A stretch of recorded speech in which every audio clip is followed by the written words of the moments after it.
Hello guys and welcome back to SR pay stories, जहां मैं आपके साथ हुए क्रीपी इंसिडेंट सुनाता हूं। सो अगर आपको भी अपनी स्टोरी मुझे सबमिट करनी है then in description I have given a Gmail ID जहां आप अपनी स्टोरीज मुझे इस फॉर्मेट में सबमिट कर सकते हैं। एंड आज की जो स्टोरी है वो मुझे शुभम नाम के एक लड़के ने दी है। He sent me his Reddit thread, so that's why I think so I change the title name. पर ये स्टोरी सुन के, ये स्टोरी पढ़ के मुझे थोड़ा सा बुरा फील हुआ, और इसीलिए स्टोरी शुरू करने से पहले मैं तुम्हें कुछ बताना चाहता हूँ। मैं और मेरी फैमिली बचपन से ही हमारे नाना नानी से बहुत ज़्यादा क्लोज थे। हमारे नाना जी और नानी जी वाली साइड की फैमिली से बहुत ज़्यादा क्लोज थे। सो दैट मीन्स कि हमारे सारे मामी मौसी औरों से, और हम लोग इतने ज़्यादा क्लोज नहीं थे हमारे दादा की फैमिली के साइड से। ऑब्वियसली इसमें हर एक मेंबर नहीं काउंट होता है, पर उनमें से जितने भी ज़्यादातर लोग थे मुझे उनके नाम भी नहीं पता, अगर मैं सच बात बोलूँ तो जब भी मैं हमारे दादा साइड वाले गांव जाता हूँ तो मुझे उनमें से आज से ज़्यादा लोगों के नाम भी नहीं पता होते।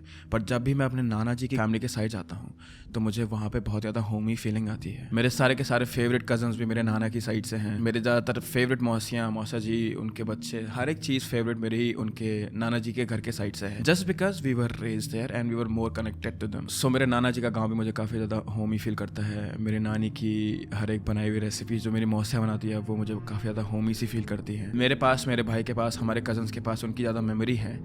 और I want say like I want to establish this thing कि हमेशा ऐसा नहीं होता है कि नाना नानी और दादा दादी के साथ तुम इक्वली क्लोज हो, है ना। हर एक फैमिली डिफर करती है, आई नो दिस थिंग, क्योंकि हमारी फैमिली भी डिफरेंट ही है तुमसे। लेकिन या we were more close to our nana nani, even my dad also. So जब मेरे नाना नानी जी, उनका जब देहांत हुआ था तो it was very shocking to me. जब मेरे नाना जी मरे थे I think I cried a lot, and at that time I was going somewhere, so मैं उनके देहांत पे जा भी नहीं पाया था। So it was very hard for me. Same thing when my nanny died also. It was grief, and it was like losing somebody close to you, right? And I had that grief when my dada ji died and my dadi ji died, but it wasn't exactly same. If I'm being quite honest, it's so like harsh thing to say, ऐसा कि कोई तुम्हारे close में मर गया है and तुम्हें exactly same feel नहीं हुआ, but that is the truth. मुझे एग्जैक्टली वैसा फील नहीं हुआ जैसे मेरे जब नाना नानी मरे थे तब हुआ था। इसीलिए जब भी मैं हमारे दादा दादी साइड वाले गाँव भी जाता हूँ तो हमारे 2 घर हैं, उनमें से एक घर में मुझे होमी फील होता है, लेकिन दूसरे घर में I don't feel that connection. Okay, all of this is just to say कि I was more close to my nana nani, and मुझे उनकी कहीं बार बहुत ज़्यादा याद भी आती है। इतनी याद कि कहीं बार वो मेरे सपने में आते हैं, and I dream very less, मुझे बहुत कम सपने आते हैं। लेकिन आई हैव सीन माई नाना माई नानी many times now, like at this point in my dreams. पर ऐसा बहुत ज़्यादा कम हुआ है मेरे साथ कि मैं अपने दादा दादी को देख रहा हूँ, just because I feel like कि they put more warm thing to me, they put more love into me, इसलिए मुझे उनसे इतना ज़्यादा कनेक्शन था। एंड सेम चीज़ आज शुभम के साथ भी हुई है। स्टोरी में तुम्हें पता चल ही जाएगा कि शुभम के साथ क्या हुआ था, उसकी फैमिली के साथ क्या हुआ था। लेकिन जो भी ये होते हैं ना कि मरने के बाद घोस्ट आते हैं तुमसे मिलने के लिए, ज़्यादातर टाइम पे वही घोस्ट या फिर वही आत्माएं तुमसे मिलने आती होंगी जो तुम्हारा भला चाहती होंगी, स्पेशली अगर ये आत्माएं तुम्हारे घर के पास से हो तो। पर क्या होगा कि अगर एक आदमी जैसे तुम सच्चा प्यार करते हो वो ही तुम्हारे सामने मर जाए तो क्या बस उसकी आत्मा तुम्हें मिलने आएगी, या फिर वो सच में तुम्हारे साथ रहने लग जाएंगे इस ही दुनिया में। There is a very huge myth कि the loved ones they stay with you forever in this world only. So जब तक एक पैर में से दोनों आदमी मरने जाते हैं तब तक उनमें से एक जो आत्मा है जो पहले मरा है वो इसी संसार में उस आदमी के साथ रहता है, because of love, because of प्यार, क्योंकि वो उनसे अटैच होते हैं इसीलिए। लेकिन आज की स्टोरी में क्या हुआ, क्या सच में शुभम के नाना जी के साथ उनकी नानी जी भी रहती थी? ये बात पिछले साल की है, 2022, जब मैं और मेरी फैमिली हमारे नाना के घर मूव हो गए थे हैदराबाद में। मेरे नाना नानी हमारे पापा और उनके बच्चों की शादी के बाद से अकेले ही रहते थे। उनका घर काफी बड़ा था पर वो दोनों मियाँ बीवी वहाँ पे अकेले रहते थे। कई बार हमारे चाचा चाची उनसे मिलने जाया करते थे, या फिर कई बार वो भी छुट्टियों में हमसे मिलने आया करते थे, लेकिन ज्यादा टाइम वो लोग हैदराबाद में अकेले ही रहते थे। तो मेरे पापा ने ये डिसाइड करा कि हम तीनों, मैं, पापा और मम्मी, नाना नानी के घर चले जाएंगे रहने के लिए। सो आफ्टर माई 10th हम लोग नाना नानी के साथ मूव हो गए।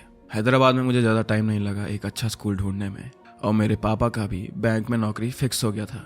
तो अब मेरी मम्मी नाना नानी की मदद करती थी घर के कामों में तो कभी बाहर के कामों में। वो बहुत खुश थी क्योंकि बहुत टाइम बाद वो अपने माँ बाप के साथ रह रही थी।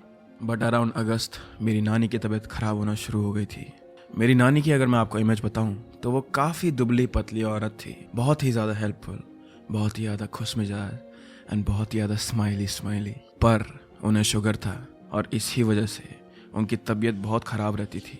उनके हाथ पैर पतले तो थे ही, पर उनमें ब्लिट्स भी थे। और हमेशा जब भी मैं अपनी नानी को देखता था तो उन्हें देखकर मुझे बहुत डर लगता था, उनके रूप से नहीं बल्कि उनकी हेल्थ के लिए। और मम्मी हमेशा मंदिर जाकर ये प्रे करती रहती थी कि नानी हमारे साथ एक और साल बची रहे।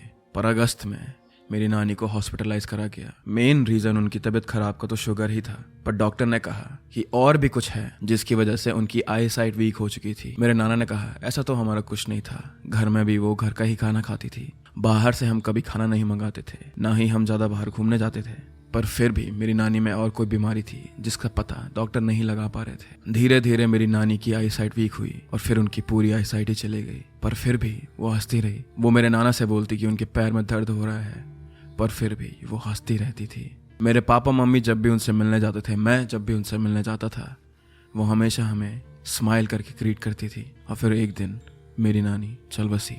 मेरी मम्मी के लिए सदमा बहुत ही ज़्यादा मुश्किल था। वो कई महीनों तक, लिटरली कई महीनों तक रोई। उनकी आंखें पफी थी और उन्हें जब भी हम देखते थे तो तब ऐसा लगता था काश हम यहाँ पहले आ जाते, काश हमने उन्हें पहले डॉक्टर पे दिखाया होता तो शायद आज कुछ चेंज होता। मेरे पापा का भी मूड उनकी मौत के बाद से अच्छा नहीं रहता था। लेकिन सबसे अजीब चीज़ जो मैंने नोटिस करी वो थी मेरे नाना जी की। मेरी नानी की डेथ के बाद मेरे नाना जी ऐसा प्रिटेंड करते थे जैसे वो मरी ही नहीं हो। वो सुबह चाय के कप बनाते तो वो भी 2, खाने की प्लेट लगाते तो वो भी 2। और पहले वो नानी के साथ लूडो खेला करते थे तो बैठते समय भी वो अपने आगे वाली सीट नानी के लिए छोड़ देते थे। मुझे लगा कि शायद से वो इस तरह से नानी की मौत से कोप कर रहे हैं, लेकिन it was kind of unhealthy, I could tell. एक दिन सर्दियों की छुट्टियों में मैं, मेरे पापा, मेरी मम्मी और मेरे नाना जी हिमाचल घूमने गए। हमने कभी भी इतनी ठंड पहले एक्सपीरियंस नहीं करी थी, सो it was quite jarring for all of us. पर स्पेशली मेरे नाना जी के लिए काफ़ी जारिंग था। पता नहीं क्यों जैसे ही हम हिमाचल पहुंचे थे तो उन्होंने मुस्कुराना शुरू कर दिया था। हम होटल गए तो उन्होंने मेरे पापा को बताया कि शायद ठंड की वजह से या फिर ट्रैवल की वजह से भी उनके पैरों में दर्द हो रहा है। तो मेरे पापा ने हमारे कमरे में सामान रखवा कर मेरे नाना जी को गर्म पानी से पैर सेका।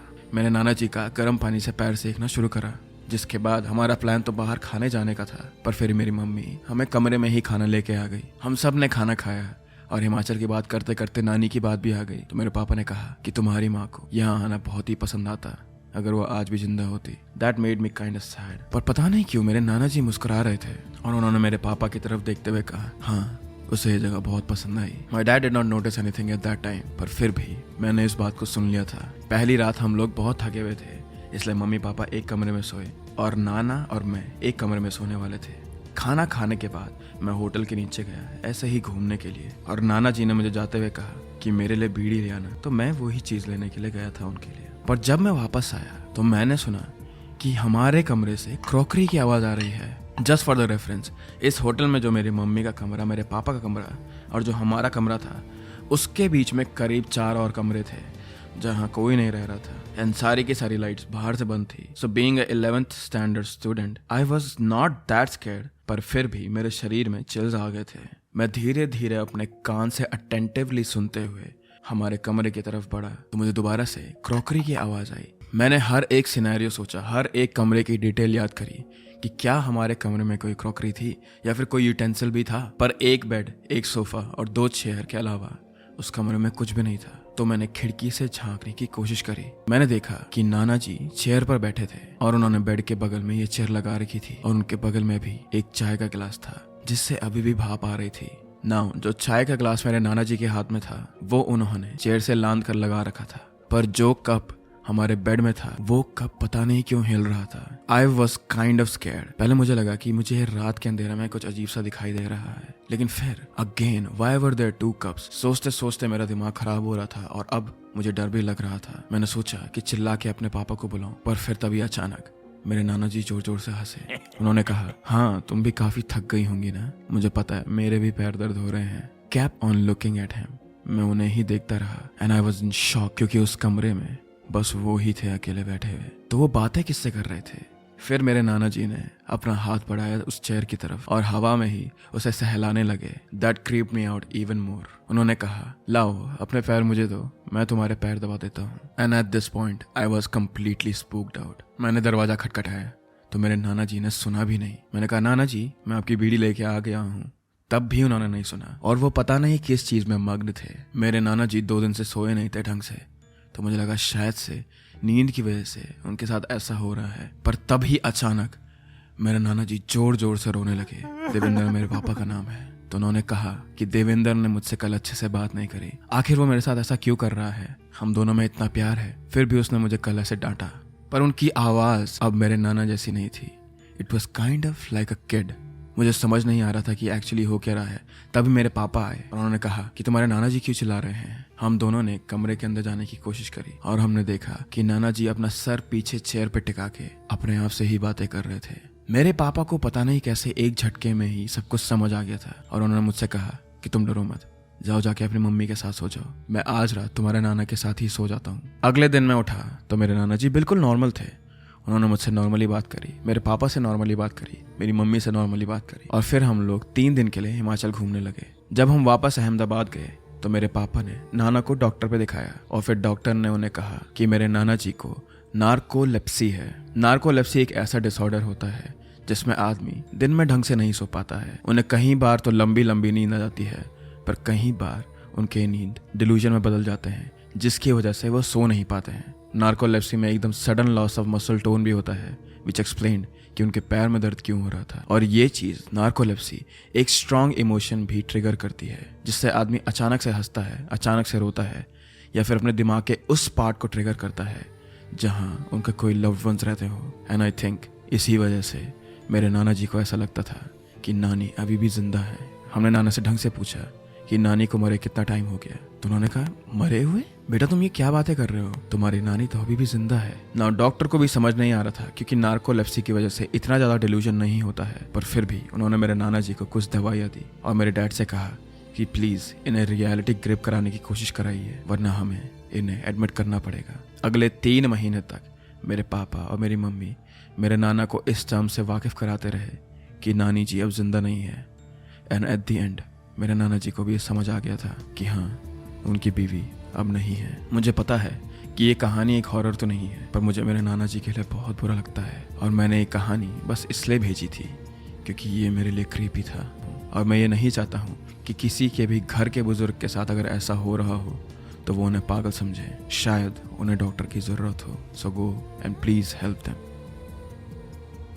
Okay, thank you so much for watching this story with me guys and thank you Shubham for sending your story to me, क्योंकि बहुत ही ज़्यादा टाइम के बाद किसी स्टोरी ने मेरे को इतना मूव करा था। So I really want to tell everyone about your story भाई। एंड अगर आपको भी अपनी स्टोरीज मुझे सबमिट करनी है then please go to my description and वहाँ पर दिए गए जीमेल आईडी में आप अपनी स्टोरीज मुझे भेज सकते हैं। Well, take care guys, I hope you guys are happy, I hope you guys are healthy and I will see you very very soon. Bye bye.